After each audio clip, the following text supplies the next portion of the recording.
Right, we're live. Okay, welcome to the live stream of Body Mind Empowerment. My name is Sim, and I just wanted to do this short little live stream to talk about intermittent fasting and working out. Is it possible? How can you do it? And what's the most optimal way of achieving your specific goals would be. There are many reasons why people do intermittent fasting. The biggest benefit has to do with autophagy, in my opinion, the life extension benefits of intermittent fasting. But the most common and the most convenient reason why people do it is that it allows them to maintain a negative energy balance so easily. Because if you only have a certain time frame where you can consume your foods, then it's that much easier to not eat too many calories and to stay in a deficit. The most popular time window for intermittent fasting is usually the 16 and 8 time frame, where you fast for 16 hours and you have 8-hour time frame for food. People always think that even though they haven't eaten anything, then it might be too difficult for them to work out. But in my experience, and that what a lot of other people have also said, is that you actually feel more energized and more vigorated while you're in a fasted state.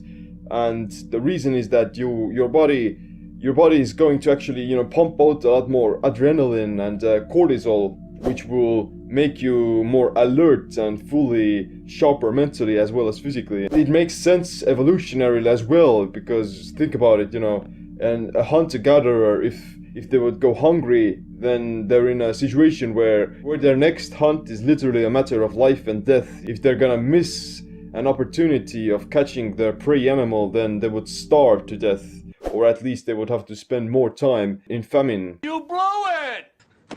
I blew it. And of course, you will also shift into ketosis, which covers the physiological energy aspect of it. To be honest, when you're working out or exercising in a fasted state, then you will actually burn a whole lot of fat.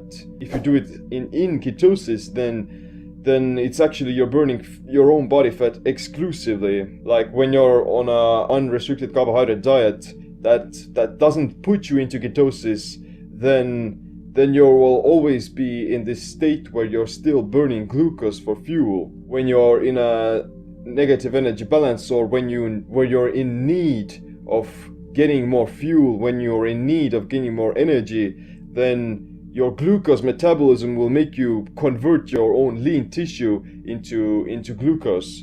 So it's like a addictive cycle or a vicious cycle where you're in a negative energy balance or in a caloric deficit, i.e. you're fasting, and then you start working out, you deplete your glycogen stores quite fast, and to get more energy, then you're gonna start burning off your protein. That's the biggest, myths about intermittent fasting as well, that you're gonna lose muscle. You're gonna lose muscle, but only if your body feels the need to burn its muscle stores. You son of a... There are two options when you're doing intermittent fasting. You can either work out in a fasted state, or you can work out after you've consumed some calories and within your time frame. If you want to burn exclusively your own body fat, then doing some fasted training is probably the best option for it, because and if you exercise on an empty stomach, then you will allow your body to enter ketosis faster as well. So for instance, today I did some fasted cardio. I had been fasting for about, let's say, 14 hours before the training. Then I drank some black coffee to have some caffeine in my system, because caffeine itself is also going to promote ketone production, and it's also going to boost your fat burning. So it's a great combo to do fasted cardio with caffeine. What I did some steady state cardio for about 40 minutes at a quite moderate pace, not too intense and not too slow either, just this regular jogging. Because the problem with cardio is that if you do it too intensely or do it too long, then that will also lead to some muscle loss. And the reason itself is again because of glycogen depletion. If you empty your glycogen very fast And if your body still feels the need that you need some glucose to maintain the intensity of your current exercise, then your body will still convert your protein to sugar through gluconeogenesis. And yeah, to prevent that, you would want to maintain your cardio intensity at about 50 to 70% of your maximum heart rate. And a great way to know this is to notice or to pay attention to your breathing. If you're doing nasal breathing, then if you can maintain breathing through your nose in and out easily without getting out of breath, then you're staying in this aerobic zone, which is like the great steady state fat burning zone. There's a lot of misconceptions about cardio, that it's useless or that it's going to kill your muscle gains. Then those are they're misleading. Most of your exercise should be actually done in this aerobic zone, where you promote your cardiovascular health and mitochondrial genesis as well, because your mitochondria, they're constantly generating energy. And if you're just only lifting weights and doing like powerlifting, you will lack some facets of a well-functioning mitochondria. So you want to do both steady state and high intensity cardio for overall health and performance. The first ones to go were the fatties. So I did some fasted cardio for 40 minutes in this aerobic zone, and I haven't eaten anything else since that as well, because I'm in ketosis. I'm doing the ketogenic diet consistently, and I'm quite well keto adapted. I've been doing it for, several years. I haven't eaten anything after the workout for an additional 3 hours, and I don't feel this hypoglycemia. I don't have any muscle catabolism feelings. I'm in this fat burning state because I'm quite deep in ketosis. I actually took my keto measurements as well, and I was above 1.2 millimoles, which is like a quite good zone to be in. And it comes to show that when you are in ketosis, when you have shifted your metabolism into this fat burning state, then you don't have to fear losing muscle mass, because your body has. And to be honest, I can even go on even for an additional 3 hours or so without fearing that I'm going to lose muscle or that I'm going to pass out, because that's the power of ketosis. That's a very logical aspect to it as well, because imagine if you did go into the wild, if you haven't eaten anything for several days, you would still have to perform. You would still have to have the ability to run for several miles, to throw some spears, to lift some rocks, and of course you can get tired due to the physical exhaustion, but not tired in a sense that you're gonna die, as a lot of people might feel when they're following the standard American diet or the standard Western diet, where they're just eating several times throughout the day, and if they skip a meal, then they're gonna freak out, like, oh, I haven't eaten lunch today, or I skipped breakfast, I'm going to pass out. That doesn't physiologically, it shouldn't make any sense, and that's why I think like the ketogenic diet is actually one of the staples everyone should implement into their diet or nutrition regimen every once in a while, just as to simply build up their own fat burning engine. But let's move on with the resistance training.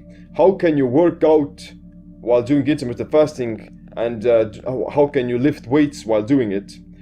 I myself do this kind of a targeted ketogenic diet approach where I actually eat the most of my calories in my post-workout setting, this semi 1 meal a day. And let me explain you how I do it. When I'm trying to have a resistance training workout, the majority of the day I will fast.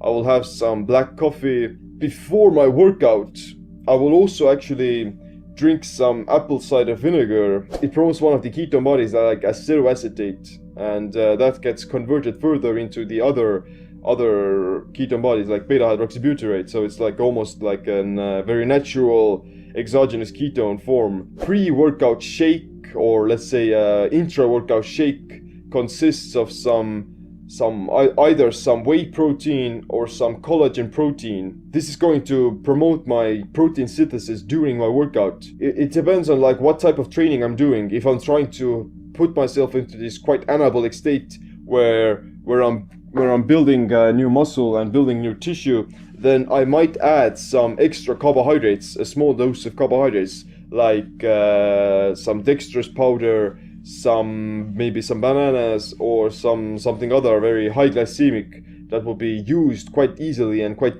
quickly during my workout. But if I'm not trying to build muscle at that particular day, if I'm just doing like high intensity training or some just pure strength training with longer rest periods, then I'm not going to add the extra carbs. Then I might have just like the collagen protein powder. I use that protein shake to promote protein synthesis post-workout. And as I'm drinking it during my workout, then it's also going to allow me to, get a few extra sets or get a few extra reps during the workout. And ultimately, what dictates muscle growth or what dictates fat loss is your performance. The most satisfying feeling you can get in the gym is the pump. I want to talk about BCAAs as well. Can you take some BCAAs before your workout when you're in a fasted state? Well, it would depend, because BCAAs, they will definitely kick you out of a fasted state, because the amino acids in particular, they're going to inhibit autophagy, and they're going to put you into a semi-fed state. At the same time, you have to think about what your goals are at that particular moment. If you're exercising to get into deeper ketosis, if you're exercising to induce more autophagy into your cells, then I would definitely skip everything. I wouldn't add anything. I would skip the BCAAs, because the BCAAs, they're going to stop autophagy and they're going to potentially kick you out of ketosis as well. If you're exercising and you're still trying to get stronger, you're wanting to build muscle, then adding those BCAAs might be a good option, because it can actually help you to reduce the catabolic effect of exercise, because you're tearing down your muscle tissues, basically what's happening. And in order to grow more muscle and get stronger, then you need some amino acids to repair them. So if you consume those BCAAs, then it's going to alleviate the negative consequences of doing it in a fasted state, because while you're fasting, then you're still more catabolic than if you were to train in a fed state.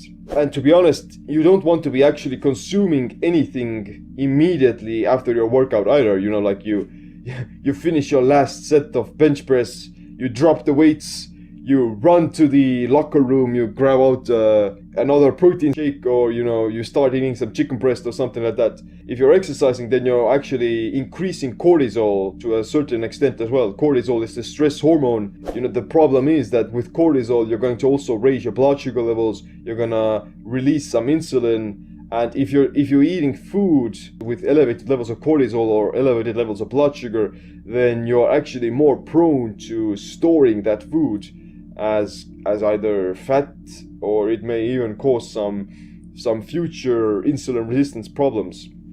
So it's a very good idea to actually allow that elevated cortisol to settle down before you eat anything. And the post-workout time frame after you exercise, it should last for, I would say, maybe an hour or an hour and a half, or even 2 hours.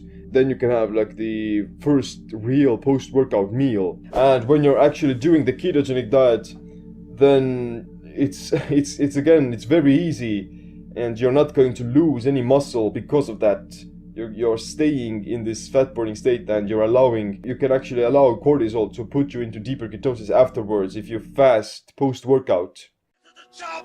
In my experience, if I'm doing cardio, then I can fast for about, let's say, 6 to 8 hours even after doing the cardio, and I'm not feeling any difference. But if I'm doing resistance training, then I notice that I should be eating at least, maximum 3 hours post-workout. I won't feel any different in terms of my energy levels or blood sugar levels, but I will definitely notice like slightly decreased strength and muscle mass in the next day. Just like the natural side effect of things, if you don't allow your body to compensate for this training stimulus, then you will definitely under-adapt. The key is to, hit your body hard with a sledgehammer to cause an adaptation, and then afterwards to recover and rest. Please be my guest. Yeah, click the like, subscribe, click the notification bell as well for future live stream notifications. I want to thank you for watching